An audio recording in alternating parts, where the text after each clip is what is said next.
It's a smaller package than the ones we had the other day, but the SD cards also came in a small package, and those are pretty awesome. So let's tear this open and see what's inside. Ah.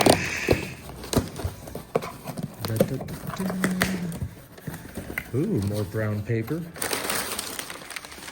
What do we have here? So speaking of those SD cards, we have a little storage case for us to store the SD cards in. Very nice.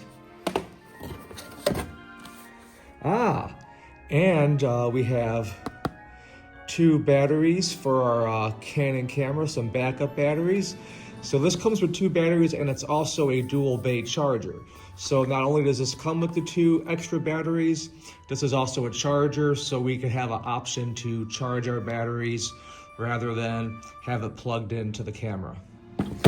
And probably one of the more important items, since we have some pretty pricey and nice equipment, will be this master lock here to keep everything nice and safe and secure. So thank you again to the Munster Education Foundation for your generosity. It is greatly appreciated.